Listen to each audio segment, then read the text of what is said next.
Assalamualaikum Ustaz. Salam Pak Ustaz, siap. Sehat Ustaz ya? Ya, Alhamdulillah Pak Ustaz. Ustaz, kita lanjutkan sharing kita Ustaz ya. Sharing berkaitan dengan ilmu yang bermanfaat Ustaz ya. Ya. Terutama sekarang kita berada di bulan suci Ramadan, bahkan kita sudah masuk ke minggu ketiga Ustaz ya. Masuk minggu kedua ya, mau ketiga Ustaz. Ini berkaitan dengan safar ya.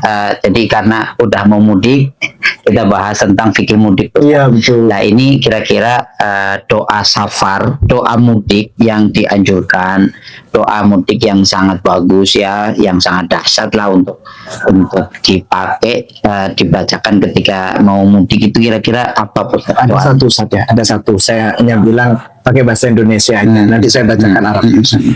Jadi doa itu kan ada dua Ustaz. Ada doa itu ma'thur. Ma'thur itu berarti doa ini dibaca Nabi Ustaz. Ya. Kalau doa ghairu ma'thur berarti doa itu dari ulama.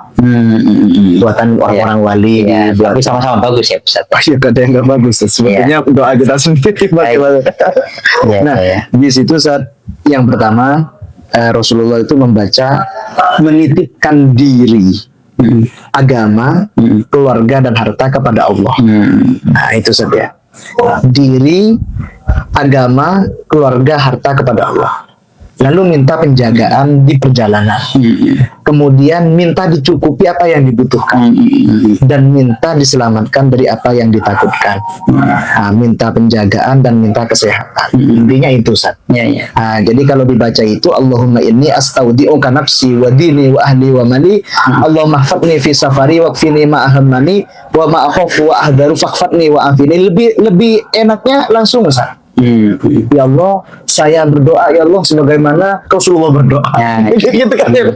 Ya itu dia. Tapi jangan terlalu singkat juga lah gitu. Ya, ditambah kisi-kisi tadi keselamatan keluarga, ya intinya keluarga, agama, diri sendiri, keluarga dan agama. Nah, jadi harta lagi harta. Nah, jadi itu empat tadi. Jadi kenapa kok dititipkan ke Allah? Ada cerita di kitab Durratun Nasihin bahwa ada seseorang pergi berlayar bekerja, kemudian dia membaca doa ini, membaca doa, ya Allah, saya titipkan istri saya dengan kandungannya. Kemudian, oh ya Allah, gini Sar, dia itu berdoa, ya Allah tolong jaga anak saya titipkan anak saya kepadamu ya Allah. Gitu saja, intinya doanya gitu. Setelah setahun dia pulang, negeri itu sudah kena tsunami, sudah kena taun ya. Kemudian kena wabah, kena penyakit lah. Istrinya mati, anaknya hidup.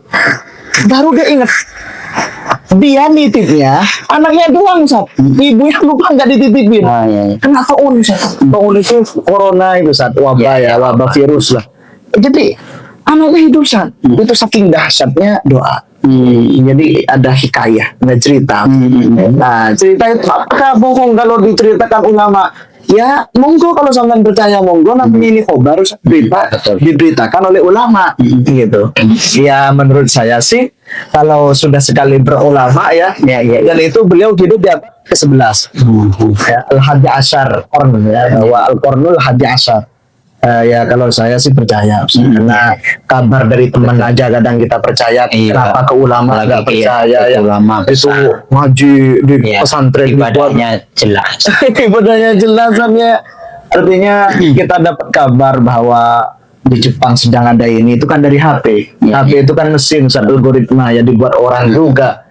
Kita itu percaya, kenapa ke kitab sekarang nggak percaya gitu saja. Ya udah itu aja Ustaz. Baik Ustaz, terima kasih banyak Ustaz. Jadi luar biasa tadi, dan ini bagus teman-teman ya, buat pembelajaran buat kita ketika kita mau bepergian, baik itu terkait mudik atau bukan mudik sebenarnya Ustaz, itu bagus ya. Itu sebenarnya semuanya pokoknya perjalanan, gitu ya, Ustaz. Perjalanan gitu. Artinya tadi minta doa untuk keselamatan diri, keselamatan agama, keluarga, keluarga dan harta. Ini sudah mencakup ya teman-teman. Jadi sangat bagus dan teman-teman bisa dicoba ya, teman-teman bisa dimulai ketika mau bepergian berdoa seperti itu. Jadi kalau teman-teman masih ada bingung mau bertanya, silakan ditanyakan di podcast Rumah Literasi berkaitan dengan puasa Idul Fitri atau bab lain lah berkaitan dengan persoalan agama. Jadi ini sangat bermanfaat. Terima kasih Ustaz. Assalamualaikum. Assalamualaikum.